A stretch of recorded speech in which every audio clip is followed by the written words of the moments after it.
오늘 우리에게 주신 하나님의 말씀은 에베소서 4장 17절에서 24절의 말씀입니다. 에베소서 4장 17절에서 24절의 말씀 제가 봉독해 드리겠습니다. 그러므로 내가 이것을 말하며 주 안에서 증언하노니 이제부터 너희는 이방인이 그 마음에 허망한 것으로 행함같이 행하지 말라. 그들의 총명이 어두워지고 그들 가운데 있는 무지함과 그들의 마음이 굳어짐으로 말미암아 하나님의 생명에서 떠나 있도다. 그들이 감각 없는 자가 되어 자신을 방탕히 방임하여 모든 더러운 것을 욕심으로 행하되 오직 너희는 그리스도를 그같이 배우지 아니하였느니라. 진리가 예수 안에 있는 것 같이 너희가 참으로 그에게서 듣고 또한 그 안에서 가르침을 받았을진데 너희는 유혹의 욕심을 따라 썩어져가는 구습을 따르는 옛사람을 벗어버리고 오직 너희의 심령이 새롭게 되어 하나님을 따라 의와 진리의 거룩함으로 지으심을 받은 새 사람을 입으라. 아멘. 기도하겠습니다. 거룩하신 하나님, 내가 손이 짧아 너희를 구원하지 못하는 것이 아니라 오직 너와 나 사이에 죄가 있으므로 내가 너희의 소리를 듣지 아니하노라 하신 말씀을 기억합니다. 저희들이 찬송하기 전에, 강구하기 전에 하나님과 저희들 사이를 가로막고 있는 죄악이 존재할까 두렵습니다.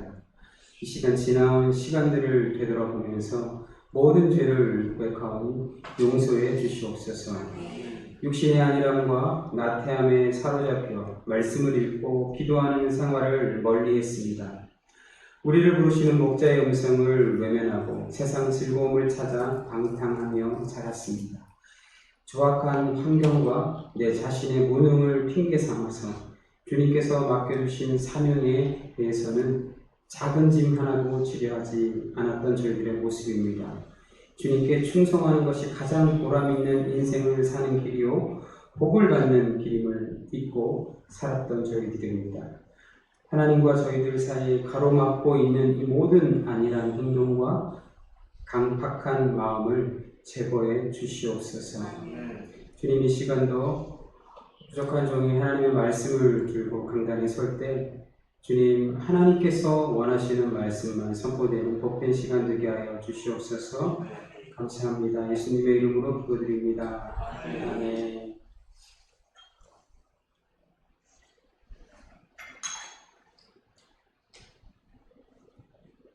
오늘은 옛사람과 새사람이라는 제목으로 하나님의 말씀을 나눌 때 여러분 말씀에 대한 기대가 있습니까?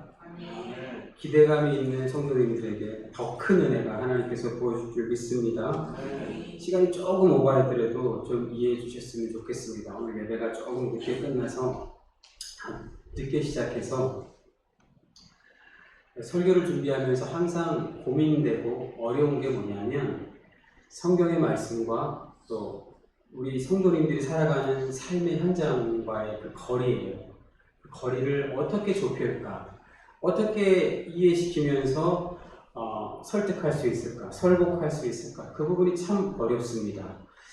그럼 이를테면 몸이 아파서 병원에 가면 의사들이 이것저것 물어보잖아요. 그렇지 않습니까? 그러면 이것 검사도 해보고 또 그래서 결국 진단이 나오고 약을 먹고 치료를 받으면 나음을 얻습니다. 그 문제가 해결된다는 거죠. 그러나 신앙생활은 그렇지가 않죠. 우리의 인생이라는 게 그렇지 않잖아요. 내가 무슨 문제가 있고 내가 하나님 앞에 늘 간구하고 매달려도 그 문제가 해결되지 않는 답답함 앞에 놓이는 거예요. 그러다 보니까 이내 우리는 좌절하거나 그냥 실망하거나 그리고 그 부분을 외면한 채 우리가 바라볼 곳만 바라보고 살아갑니다.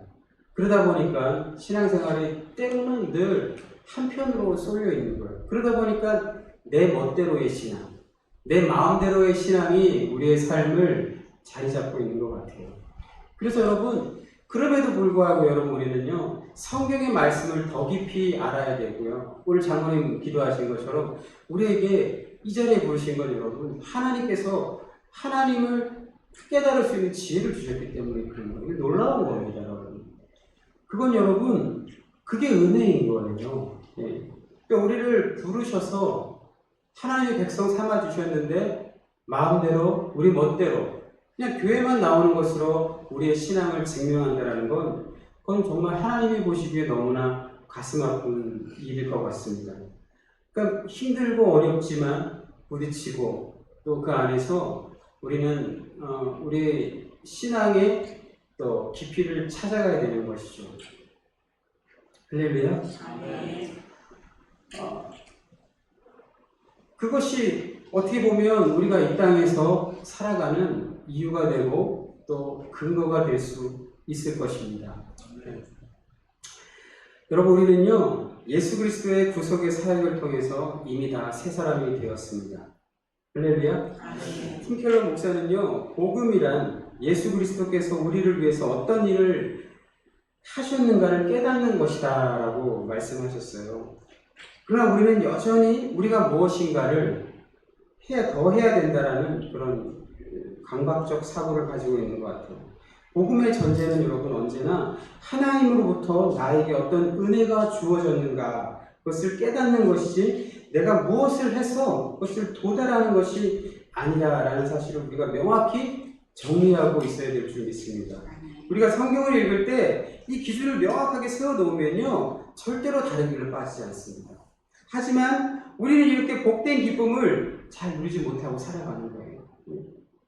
왜냐하면 우리의 기쁨을 방해하는 두 가지의 요소가 있기 때문에 그래요. 그것은 율법주의와 율법 폐기주의입니다. 다른 말로 하면 도덕주의와 자유주의예요. 율법주의는요 여전히 우리가 무엇인가를 더 해야 한다고 강조합니다. 이것은 여러분 아주 매우 근본적이고 또 보수적인 그런 교파에서 가르치는 그런 방식이죠. 반대로 율법 폐기주의는요 더 이상 율법적인 것을 우리가 무엇인가가 할 필요가 없다라고 얘기하는, 도덕적으로 살 필요도 없고 그렇게는 아닌데 구원함을 입었고 구원에 대한 확신이 있다면 우리의 죄에 대한 죄책을 느낄 필요가 없다라고 얘기하는 거죠. 이건 구원파적인 그런 성향을 가지고 있는, 꼭 구원파라고 해서 그 정해져 있는 그 교회뿐만 아니라 여러분 메시지가 그러면 구원파 아닌 거예요. 그런 성향을 가지고 있는 교회에 해당되는 겁니다. 그러니까 우리는 여러분 이 사이에서 이러지도 저러지도 못하고 복음이 무엇인지 헷갈릴 때가 너무나 많은 거예요. 그래서 성경적인 가르침이 올바로 세워져야 되는 겁니다. 오늘 우리는 새 사람이 어떤 사람이고 또 옛 사람은 어떤 사람인지 짧은 시간이지만 배워볼 텐데요. 왜 사도 바울은 새 사람을 입으라 말했는지, 그리고 그가 말하는 새 사람을 입으라라는 뜻이 무슨 뜻인지 좀 알아갔으면 좋겠습니다. 오늘 본문의 말씀을 항상 이렇게 오해합니다. 많은 설교자들과 성도님들이 옛사람과 새사람을 도덕적인 기준으로 설명하고 이해하는 거죠. 이것은 성경적으로 매우 잘못된 거예요. 기독교는 여러분 도덕 종교가 아니에요. 기독교는 복음 그 자체, 종교라고 한다면 복음 정도인 거죠. 옛사람은요 도덕적으로 죄를 지었을 때의 모습을 말하는 것이 아닙니다. 옛사람은 하나님 안에 포함되지 않은 상태를 옛사람이라고 해요. 즉 하나님과 상관없는 상태, 그걸 옛사람이라고 그러는 거예요. 오늘도 여러분 세상에 수많은 사람들이 살아가고 있습니다. 하지만 성경이 말하는 옛사람과 새사람을 나누는 기준은요 언제나 하나님의 선택이에요. 하나님의 선택. 하나님이 선택해서 구원받은 사람은 새사람이고 그렇지 않은 사람은 옛사람인 거예요. 여기요. 도덕적으로 이 사람이 훨씬 더 훌륭하고 또 인품적으로도 훌륭해도 그 사람이 예수 믿지 않으면 그 사람은 뭐예요? 옛사람인 거예요. 이것이 성경이 말하는 옛사람에 대한 기준점이고 구별점이라는 거예요. 그래서 여러분 기독교를요 세상 사람들이 싫어하는 거예요. 그러므로 여러분 우리는 이미 옛사람의 굴레를 벗어버린 사람들이라는 거죠. 우리는 이미 예수 그리스도의 십자가의 구속으로 말미암아 새 사람을 입은 사람들이기 때문에 더 이상 새 사람이 되기 위해서 뭔가를 노력할 필요가 없습니다. 할렐루야? 그런데 뭔가 좀 허전한 것 같은 그런 표정이세요. 그럼에도 불구하고 여러분, 우리는 오랫동안 어쩜 이 땅에서 생이 마치는 날까지 새 사람이 되어야 한다는 그 의무감에서 자유롭지 못할 수도 있을 겁니다. 그렇기 때문에 우리가 성경을 잘 알아야 되는 거예요. 사람은 익숙한 것을 추구하는 경향성을 가지고 있습니다. 우리는 예수 그리스도의 은혜를 알기 전에 오랫동안 죄 아래 있었기 때문에 죄에 대해 너무나 익숙합니다. 이것은 인간의 본성이며 하나님에 대한 적대적인 마음은 그 결과인 거예요. 그러나 예수 그리스도의 은혜 아래 있는 자에게는 더 이상 하나님과 적대적이지 않습니다. 하나님을 아버지라고 부를 수 있기 때문인 겁니다. 이것이 새 사람의 영광이요 기쁨인 줄 믿습니다.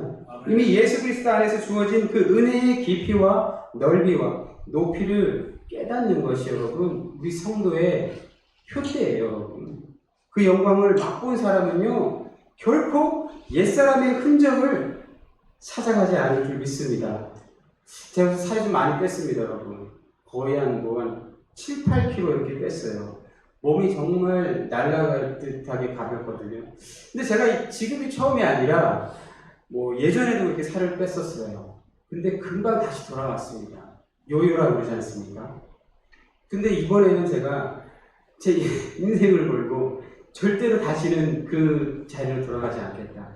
살을 뺀 이유가요, 너무 불편해서 살을 뺀 거거든요. 너무 불편해요. 몸이 너무 비대해지니까 행동도 비대하고 행동도 모든 게 다 불편하고 힘이 들더라고요. 근데 살을 빼고 나니까 일단은 제가 가장 좋은 게 옛날에 제가 버렸어야 되는 옷들을 버리지 못했어요. 너무 아까워서. 너무 제가 소중하게 생각했던 옷들을 버리지 못했는데 거의 다 입게 되었습니다. 그러니까 너무 좋은 거예요. 네. 근데 여러분 다시 그걸 돌아가는 건 쉬울까요? 어려울까요? 굉장히 쉽습니다. 네. 그냥 옛날처럼 살면 되는 거예요. 멋대로 그냥 먹고 싶은 거 막 먹고, 네? 치킨도 먹고, 피자도 먹고, 라면도 막 먹고, 제가 치킨, 라면, 피자, 탄산음료 이런 거 거의 요새 안 먹거든요. 그러니까 그거 다시 먹으면 다시 그 자리로 돌아가는 거예요. 여러분, 옛사람으로 우리가 돌아가는 거예요. 정말 쉽습니다. 간단해요. 여러분, 교회 한 달만 안 나와보세요. 바로 그냥 옛사람 되는 겁니다, 여러분. 예? 너무 쉽지 않습니까? 그러니까 옛사람이 어떤 사람인지 오늘 사도 바울이 뭐라고 얘기하는지 오늘 세 가지를 한번 여러분들과 살펴보겠습니다. 첫 번째로 여러분 17절의 말씀입니다. 17절에서 사도 바울은 허망한 것을 행하는 사람이 옛사람이라고 했습니다. 본문 17절에서 이방인이 그 마음에 허망한 것으로 행한 같이 행하지 말라라고 이렇게 말하고 있습니다. 우리가 하나님을 알기 전에 여러분 상태가 어땠습니까? 하나님을 알지 못하는 인생의 끝은요, 절망입니다. 사실 이 절망은요, 그들 고민하지도 않아요. 저도 고민하지 않았어요. 예수 믿고 나서 알게 된 거죠. 또는 관심도 갖지 않습니다. 다만 그들이 어떤 한계를 맞이했을 때 그 절망이 그들에게 나타나게 되는 거죠. 어떤 한계가 뭐예요? 죽음이라는 거예요. 이 세상에 종교가 여러분 필요한 이유가 있다면요, 그건 인간의 한계, 즉 죽음의 문제 때문인 거예요. 세상에 어떤 사람도 자신이 영원히 살 수 있다고 믿지 않습니다. 왜냐하면 그건 정말 바보 같은 생각이거든요. 그래서 죽음은 우리 신앙의 출발점이 되는 거예요. 왜 그럴까요? 하나님은 창세기 2장 17절에서 선악과를 먹으면 반드시 죽는다라고 말씀하셨어요. 여러분, 제가 말이 좀 빠른가요? 네. 하지만 우리가 잘 아는 것처럼 아담과 하와는 죽지 않았습니다. 네. 그렇다면 여러분, 하나님의 말씀이 틀린 것입니까? 여기서 죽음의 의미는 뭐예요? 하나님과 관계가 깨진 상태를 말하는 거예요. 성경이 말하는 죽음의 의미는요, 하나님과 상관이 없는 상태가 된 상태, 그걸 죽음이라고 얘기하는 거예요. 아담과 하와가 에덴 동산에서 쫓겨난 사건 자체가 죽음이라는 겁니다. 하나님은 그들을 에덴 동산에서 쫓아내셨어요. 그리고 3장 22절에서 이렇게 말씀하십니다. 여호와 하나님이 이르시되 이르되 보라 이 사람이 선악을 아는 일에 우리 중 하나같이 되었으니 그가 그의 손을 들어 생명나무 열매도 따먹고 영생할까 하노라.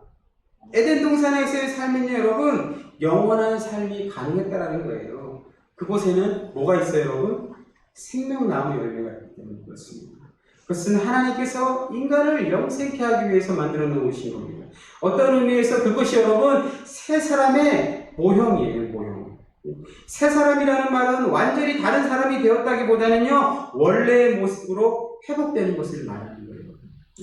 그래서 그리스도인은 여러분 세상으로부터 죽고 예수 그리스도를 통해서 생명을 얻는 사람들입니다. 할렐루야. 이런 말에는 여러분 안행하셔야 됩니다.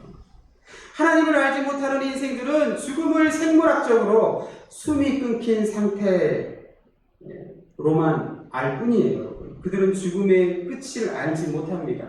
그들에게 죽음은 그저 공포스러운 사건이며 그냥 끝이에요. 아무리 많은 재물을 가졌어도 죽음을 피해갈 수는 없습니다. 아무리 높은 지위를 가졌어도 아무리 뛰어난 능력을 가졌어도 사람은 죽음을 이길 수가 없습니다. 이 세상에서 죽음을 이길 수 있는 분은 오직 한 분 예수 그리스도인 줄 믿습니다. 그들은 자신이 가진 것이 세상의 모든 것이라고 착각하고 살아갑니다. 하지만 어떤 사람도 죽음을 피할 수 없는 것처럼 죽음 앞에 서면 인생은 그저 허무할 뿐이에요. 솔로몬이 전도서에서 모든 것을 가졌지만 인생은 허무하고 허무하다라고 말했습니다. 하지만 여러분 예수 그리스도 안의 인생은 그렇지 않습니다. 우리의 인생이 세상의 기준에 미달됐을 수도 있습니다. 가진 것이 없어서 세상 사람들에게 무시와 멸시를 당했을 수도 있습니다. 그래도 괜찮습니다. 예수 그리스도 안에 있는 인생이라면 그는 만족스러운 또 행복한 인생을 살았다고 말할 수 있습니다. 여러분 이것이 은혜가 아니면 뭐가 은혜예요? 우리도 죽음을 두려워합니다. 그러나 우리는 믿음으로 그 죽음을 극복할 수 있습니다. 할렐루야. 죽음 뒤에 예수 그리스도의 부활의 영광에 참여할 수 있기 때문입니다. 그럼에도 불구하고 많은 성도들이 하나님께서 주신 이 기쁨과 영광에는 관심이 없어요. 오직 예수 믿고 형통하고 예수 믿고 만사에 잘 되는 일에만 관심이 있다는 겁니다. 여러분. 이것은 오늘 우리의 주소이고 또 에베소 교회의 현실이었습니다. 요한계시록 2장 1절에 7절 말씀 제가 읽어드릴게요. 에베소 교회의 사자에게 편지하라. 오른손에 있는 7뼈를 붙잡고 7 금 촛대 사이를 거니시는 이가 이르시되 내가 내 행위와 수고와 내 인내를 알고 또 악한 자들을 용납하지 아니한 것과 자칭 사도라 하되 아닌 자들을 시험하여 그의 거짓된 것을 내가 드러낸 것과 또 내가 참고 내 이름을 위하여 견디고 게으르지 아니한 것을 아노라. 그러나 너를 책망할 것이 있나니 너의 처음 사랑을 버렸느니라. 그러므로 어디서 떨어졌는지를 생각하고 회개하여 처음 행위를 가지라. 만일 그리하지 아니하고 회개하지 아니하면 내가 내게 가서 내 촛대를 그 자리에서 옮기리라. 오직 내게 이것이 있으니 내가 니골라당의 행위를 미워하는도다. 나도 이것을 미워하노라. 귀 있는 자는 성령이 교회에게 하시는 말씀을 들을지어다. 이기는 그들에게 내가 하나님의 낙원에 있는 생명나무의 열매를 주어 먹게 하리라. 뭘 먹게 한다고 여러분? 생명나무의 열매를 주어 먹게 하신다고 하나님께서 사도 바울을 통해서 우리에게 말씀하십니다. 여러분 7절의 말씀은 여러분 창세기 33장 22절의 말씀과 그냥 똑같은 말씀입니다. 여러분 새 사람의 실체가 그렇다는 거예요. 에베소 교회는 여러분 신학적으로 교리적으로 탄탄한 교회였습니다. 왜 안 그랬겠어요? 사도 바울의 가르침이 다른 어떤 교회보다도 많이 있었잖아요. 2절의 말씀에 보면 악한 자를 용납하지 아니하고 거짓 사도라고 하는 자들에게 미혹되지 않았다라고 말하고 있습니다. 하지만 그들이 하나님께 책망받은 것이 있어요. 4절에 뭐라고 얘기하고 있습니까? 처음 사랑을 잃어버렸다라는 겁니다. 처음 사랑. 여러분 처음 사랑이 뭐예요? 사도 바울이 얘기하고자 하는 청사랑이 뭘까요? 우리가 사랑에 대해서 우리가 이해할 때 남녀간에 느끼는 그런 사랑이 아니라는 것쯤을 여러분도 다 아실 겁니다. 그리고 또 우리가 주님을 만났을 때, 저도 주님을 처음 만났을 때 그 감격이 있습니다, 여러분. 그 감격, 그 어떤 감정, 여러분 그렇다면 그것도 아니라는 거예요. 그렇다면 어떤 것이 처음 사랑이냐는 거예요, 여러분. 복음이 우리의 것이 된 사건, 우리의 것이 된 그 시기, 그게 여러분 처음이라는 거예요. 여러분. 복음을 통해 이제는 더 이상 허망한 인생이 아니라 영생하는 인생이 되었다는 놀라운 사실을 깨달았다는 것. 그것이 여러분 우리의 처음 사랑인 거예요. 여러분. 이것은 마치 에덴 동산에서 쫓겨난 우리가 예수 그리스도의 십자가의 구속을 통해서 다시금 생명나무가 있는 그곳으로 돌아가게 된 사건이라는 겁니다. 그것은 에베소 성도들에게도 우리에게도 동일하게 똑같이 주어지는 기쁨입니다. 놀라운 기쁨입니다. 여러분 이것이 주님을 알게 되고 그분을 통해 우리가 얻게 된 기쁨이며 우리는 그 사랑 안에서 있는 자들이라는 거예요. 이 기쁨을 누리셔야 되는 거예요. 신약 성경에는 여러분 4권의 복음서가 있습니다. 마태, 마가, 누가복음을 묶어서 공간복음이라고 얘기합니다. 그리고 그것은 예수 그리스도의 생애와 사역을 동일한 관점에서 설명했다는 거죠. 그래서 공간복음이라고 합니다. 그리고 요한복음이 있습니다. 이 4권의 복음서가 성도에게 궁극적으로 설명하려고 하는 게 뭘까요, 여러분? 우리에게 말하고자 하는 게 뭘까요, 여러분? 결국은 여러분 천국에 관한 이야기예요. 죽은 다음에 대한 이야기, 죽음과 관련된 이야기입니다. 인간의 삶이 눈에 보이는 가시적인 세계에 끝나는 것이 아니라 영원의 세계가 있다는 것을 말하는 거예요, 여러분. 할렐루야! 영원의 세계가 있다는 거예요. 단순히 시간과 공간의 개념을 넘어서 하나님께서 통치하고 다스리는 그 상태, 그 안에 있는 생명을 말하는 거예요, 여러분. 그래서 마태와 마가, 누가는요, 그것을 하나님 나라, 천국이라고 말했습니다. 그럼 요한복음은 뭐라고 말했을까요? 요한복음은 영생이라는 단어로 설명했어요. 그러니까 천국과 영생은 여러분 같은 뜻이에요. 영생에 대해서 여러분 다음에 제가 설교를 할 기회가 있다면 제가 설교를 좀 하겠지만 그것이 복음이고 예수 그리스도 안에서 회복된 참 인간의 모습이라는 겁니다. 하지만 그런 첫사랑을 에베소 교인들이 저버리고 옛사람의 삶으로 옮겨가고 있었다는 거예요. 그걸 사도 바울이 알았다는 거예요. 마치 제가 치킨 먹고 또 피자 먹고 이렇게 하면 금방 이해가 되시죠. 치킨 먹고 피자 먹고 다시 옛날의 모습으로 돌아가고 있는 그 모습을 보고 있었다면 지금의 내 모습이 어떻게 하겠습니까? 그러면 안 돼! 라고 얘기해야 되는 거 아니겠어요? 그걸 여러분 사도 바울은 오늘 얘기하고 있는 거예요. 이것은 마치 이집트를 탈출했던 이스라엘 백성이 불평했던 것과 같은 것입니다. 흔한 말로 여러분 물에 빠진 사람 건져주었더니 보따리 찾는다는 말이 있잖아요. 그것처럼 이스라엘 백성이 여러분 광야에서 입에 달고 살았던 게 뭐예요? 입에 달고 살았던 말이 뭡니까 여러분? 다 아실 것 같은데 한번 맞춰보세요. 그들이 광야에서 입에 달고 살았던 말이 우리가 이집트에 있을 때에는이었어요. 우리가 이집트에 있을 때는 먹는 것 때문에 걱정하지 않았다. 우리가 모세한테 항상 불평불만한 게 그거였어요. 우리가 이집트에 있을 때는 고기가 없어갖고 불평해보지 않았다. 우리가 이집트에 있을 때는 잠잘 곳이 없어서 고민해본 적이 없었다라고 얘기한단 말이죠, 여러분. 항상 그들은 이집트에 있을 때는 이라는 말을 입에 달고 살았습니다. 그게 여러분 옛사람의 모습이잖아요. 예수 믿은 후의 삶은요, 예수 믿기 전의 삶과 비교도 할 수 없어요. 새 사람이 되었다는 것은 여러분 완전히 다른 세계관이에요. 다른 세계관. 옛사람의 장점도 살리고 새 사람의 삶도 살 수 있다는 게 아니라는 거예요. 새 사람이 되는 순간 옛사람은 사라져야 되는 거예요. 할렐루야. 우리의 삶의 기준은 이제 예수 그리스도의 구속 안에서 주어진 삶입니다. 더 이상 세상의 헛된 것을 추구하며 그것을 얻기 위해서 살아가는 인생이 아닌 줄 알아야 합니다. 오늘 우리의 삶에 세상의 것들을 가졌는가 그렇지 않은가를 가지고 내 삶이 흔들린다면 여러분 회개하십시오. 우리는 예수 그리스도의 구속 안에서 새롭게 지어진 복된 인생입니다.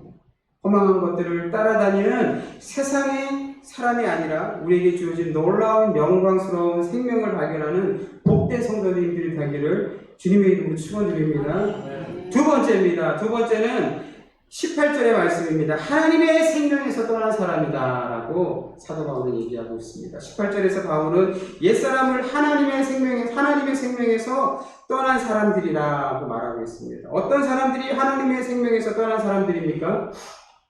총명이 어두워지고 무지함으로 인해서 하나님의 생명에서 떠나 있다라는 겁니다. 여러분, 총명이 어두워지고 무지한 사람은 어떤 사람을 가리키는 걸까요? 교육을 받지 못한 사람을 가리키는 겁니까? 그렇지 않죠. 성경이 말하는 무지함은 여러분, 앞서 장로님이 잘 말씀하신 하나님을 아는 지식에 무지한 사람들인 거예요, 여러분. 네. 세상에는 여러분 얼마나 많은 똑똑한 사람들이 있습니까? 그러나 그들이 총명하고 공부 잘한다고 해서 그들이 지혜롭다고 말할 수는 없는 거예요.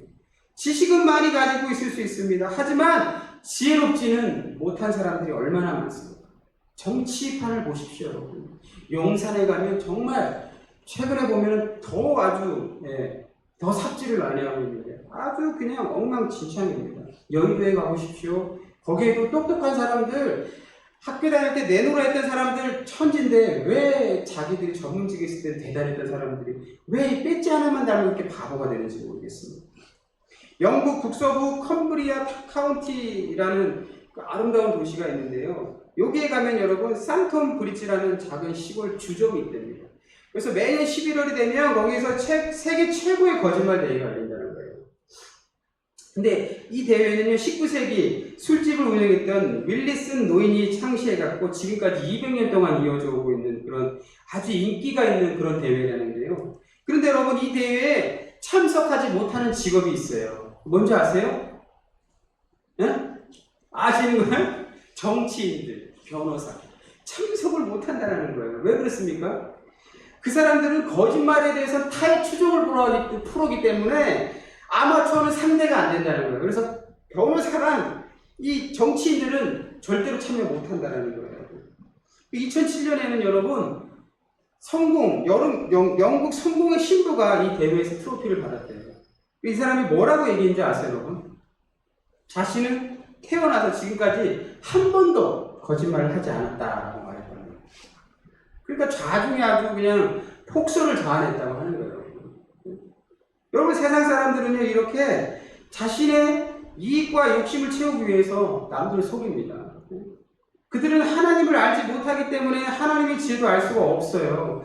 세상 사람들은 요셉의 이야기를 접할 때 이렇게 반응할 거예요. 억울한 누명을 쓴 요셉을 향해서 그들은 이렇게 말합니다. 바보처럼 당하고만 산다. 하지만 그들은 바보처럼 당하는 것 같은 요셉의 인생에 하나님께서 함께 하신다는 놀라운 사실을 알 수가 없는 거예요. 우리는 그걸 알잖아요.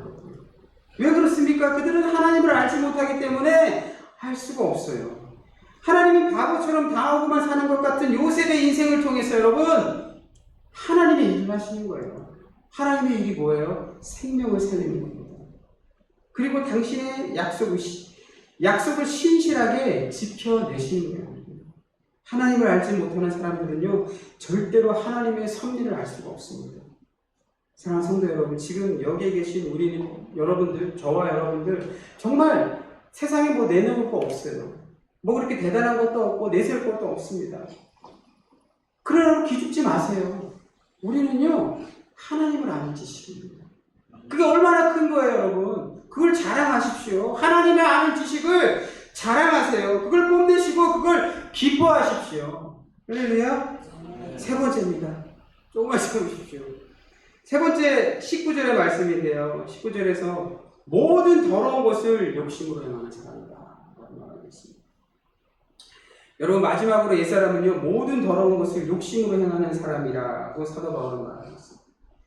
여러분, 세 번째 옛사람의 모습은요, 허망한 것을 쫓으며 하나님을 아는 지식이 없는 무지한 사람들이 결국에 도달하게 되는 현장입니다.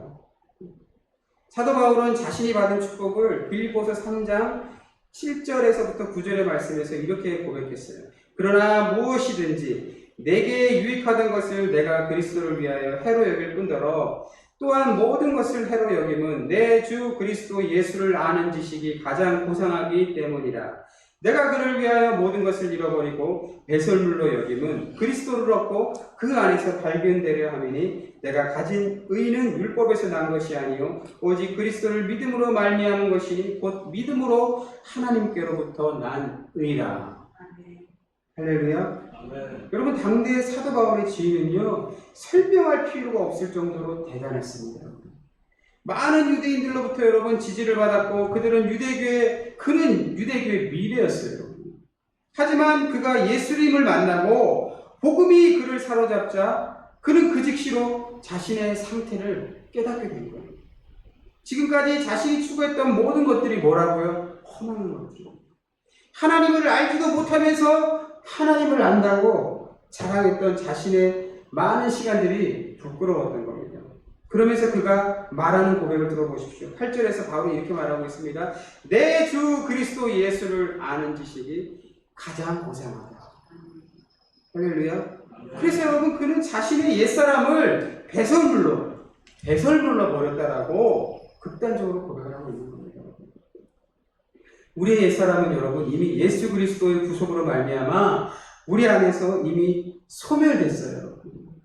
하지만 옛사람으로 사는 것은요, 새사람으로 사는 것은, 옛사람과 새사람으로 사는 것은 여러분 우리의 선택이에요. 우리가 이루어야 될 일들이라는 겁니다. 많은 성도님들이 새사람을 입으라 이렇게 말하면요, 예수님께서 50% 구원을 십자가에서 구원해 놨으니 50% 나머지 50%를 우리가 채워야 된다라고 착각하시는 분이 계실지도 모르겠습니다. 하지만 그것은 여러분 매우 잘못된 겁니다. 예수님께서는 여러분 우리를 위해서 십자가에서 100% 완전하게 옛사람에서 해방시켜 주셨습니다. 거기에는 우리가 뭘 첨가할 게 하나도 없어요. 하지만 여러분 우리도 100% 옛사람을 버리고 새사람으로 살아가야 되는 거예요. 그것이 신앙생활이고 성화의 삶입니다. 그것이 앞서 제가 얘기했던 다이어트 같은 거예요. 이것을 구원을 얻기 위한 과정이 아니라 주어진 구원을 우리가 지켜내는 거예요. 이렇게 설명해 드리겠습니다. 여러분. 하나님께서 아브라함을 갈대아 우르에서 가나안으로 부르셨습니다. 그 결과 아브라함의 옛사람은요 갈대아 우르에서 끝이 납니다. 그리고 아브라함의 새사람은 어디 시작되는 거예요? 가나안에서 시작되는 거예요. 가나안에서 아브라함은요 하나님과 지속적으로 교류를 합니다. 그리고 그는 하나님을 그곳에서 신뢰하고 하나님의 말씀을 믿고 살아가는 거예요. 그 결과가 뭐예요? 모리아산에서 나타나는 겁니다. 이삭을 제물로 드릴 수 있는 거예요. 그건요, 이 사람이 특별하고 이 아브라함이라는 사람이 위대한 믿음을 가졌기 때문이 아니라 그 시간 동안 새 사람으로 하나님과 온전한 신뢰의 관계를 쌓았기 때문에 그런 거예요. 이것이 그가 그의 인생에서 지켜낸 100%의 새 사람의 삶이라는 거예요. 할렐루야. 결론을 내겠습니다, 여러분. 그렇다면 사도 바울이 권면하는 새 사람은 어떤 사람입니까? 24절의 말씀을 제가 읽어드리겠습니다. 하나님을 따라 의와 진리의 거룩함으로 지으심을 받은 새 사람을 입으라. 새 사람은요, 여러분, 의와 진리의 거룩함을 따라 살아가는 사람이에요. 거룩이라는 말이 여러분, 성직자들이나 또 거룩하게 옷을 입고 어떤 의식을 취하고 그것이 거룩이 아니라 세상과 구별된 삶을 살라는 겁니다. 24절의 말씀에 여러분, 이런 새 사람을 입으라는 말 앞에 이런 꾸며주는 말이 있어요. 지으심을 받은이라는 그런 꾸미모가 있습니다. 하나님께서 우리를 예수 그리스도 안에서 그렇게 지으셨다는 거예요. 저와 여러분을 그렇게 지으셨다는 거예요, 여러분. 사도 바울이 앞뒤 가리지 않고 예수 믿는 자들 때려잡으러 다니고 혈안이 되어 있을 때 그때 하나님은 뭐 했어요? 저놈을 혼내야지가 아니라 사도 바울을 그렇게 새 사람으로 지으시고 계셨다는 거예요. 할렐루야. 이것이 여러분 얼마나 은혜가 됩니까, 여러분? 옛사람을 벗고 새사람을 입으라는 여러분 성경의 말씀을요, 착하게 살고 바르게 살고 봉사하며 살고 섬기고 헌신하며 살라라는 도덕적 말로 우리가 이해해서는 안 될 줄 믿습니다. 옛사람은요, 하나님을 알기 전 우리의 절망적인 상태를 가리키는 말이라고 제가 말씀드렸습니다. 우리는 그것을 반드시 알아야 되고, 그렇기 때문에 여러분, 우리는 그 결과로 착하게 살지 말라는, 착하게 살고 바르게 살고 봉사하고 헌신하고 또 누군가를 섬기며 살아가야 된다는 말이에요. 똑같은 말이지만, 똑같은 봉사고 똑같은 섬김이고 누군가를 사랑하며 살아가야 된다는 말이지만 그 원인과 근거가 다르다는 거예요. 왜냐하면 그렇게 도덕적으로만 이해하면 예수 그리스도의 십자가는 별 효용 가치가 없기 때문에 그런 겁니다. 누군가를 섬기는 삶을 사십시오. 누군가를 위해서 희생하는 삶을 사십시오. 누군가를 위해서 봉사하는 삶을 살아가십시오. 그것이 여러분 그리스도인이 살아가야 되는 길이에요. 하지만 그것이 새 사람을 나타내는 표징은 아니라는 거예요. 그건 새 사람의 결과라는 거예요. 우리를 의와 진리의 거룩함으로 지으신 그 하나님의 목적에 합당한 한 주간의 삶이 되기를 주님의 이름으로 축원드립니다. 아멘. 기도하겠습니다. 사랑과 은혜가 풍성하신 하나님 아버지 은혜를 감사합니다. 아무것도 아닌 저희를 부르셔서 하나님의 백성 삼아주시고 또 우리가 절대로 해결할 수 없는 옛사람의 문제를 해결해 주신 하나님의 은혜를 찬양합니다. 우리에게 새 사람을 허락하여 주셨는데 여전히 우리의 욕심과 또 옛사람의 흔적이 우리로 하여금 그 새 사람의 자리에서 계속 내려오라고 유혹합니다. 주님, 우리를 지켜주시고 우리의 연약함을 하나님 아버지 불쌍히 여겨주셔서 우리에게 주신 그 새 사람의 영광과 그 기쁨을 우리 신앙생활의 여정 속에 마음껏 누리며 살아가는 저희들 되게 하여 주시옵소서. 그 기쁨이 가득한 저희들 되게 하여 주시옵소서. 사도 바울의 고백처럼 예수를 아는 지식이 가장 고상하다 말씀하신 그 말씀이 우리의 삶의 기준이 되게 하여 주시옵소서. 감사합니다. 예수님의 이름으로 기도드립니다. 아멘.